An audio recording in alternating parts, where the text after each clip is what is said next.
Alright, so there's my homemade Hiawatha. Those are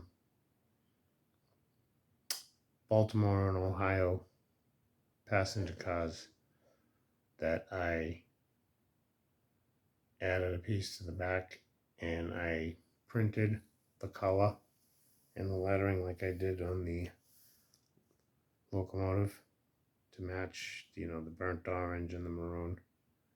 I think it's called rust orange.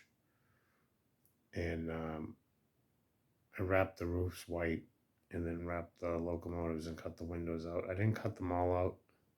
Some of them I placed little pieces of cardboard inside of and blocked them and then wrapped over them. They're not the right cars. They're not even close. I will build my own. I've already started to measure and plan it out. But I just wanted to be able to pull a train with it. So I had these Baltimore Ohio's. They're cheap Riverossi ones. They don't have a lot of weight in them. They're prone to derailing when I run on the inside loop because they don't have any weight in them at all. Not an ounce. They still have the old couplings on it. Sometimes they don't spring back and they let go. I'll Mickey Mouse them with little tiny elastics.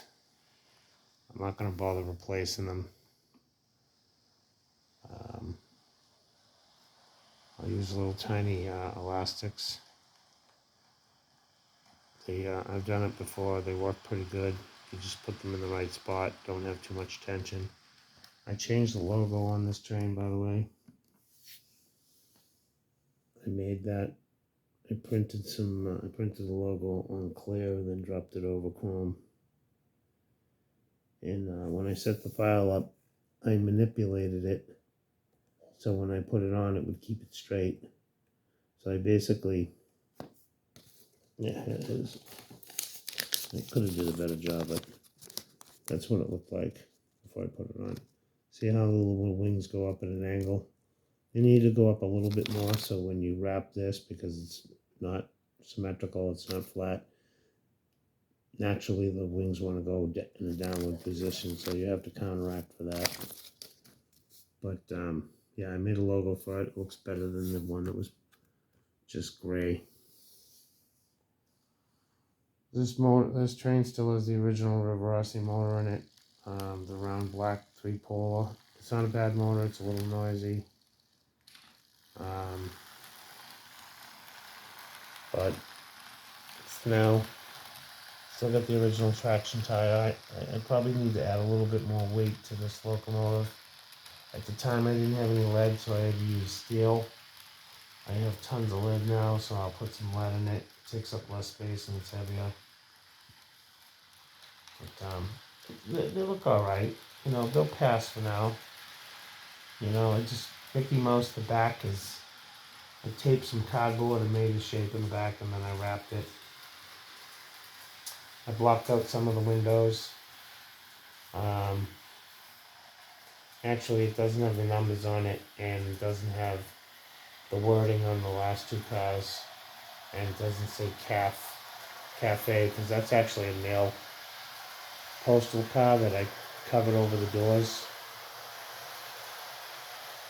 It's obviously it's not the correct stuff, but I'm going to scratch build 6 cars. They'll be the right height, they'll be the right width, because this train's a little bit wider than the I thought I was making it to scale. I may have made it a little bit wider than what it should have been, but it's all good. The cars will be wider. They'll be the same height as the train. The roofs will be the same color. But for now, I just Mickey Moused it, but they look all right.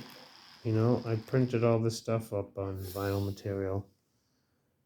Printed all that. I did a color match to the photographs that I had of the actual train. Get it as close as I could get it.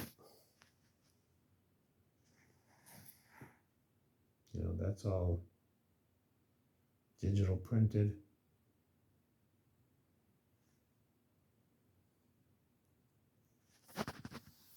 So anyway, it's not too bad. It'll pass for now. Leave a comment, let me know what you think. We'll run a few laps here. Thanks for watching.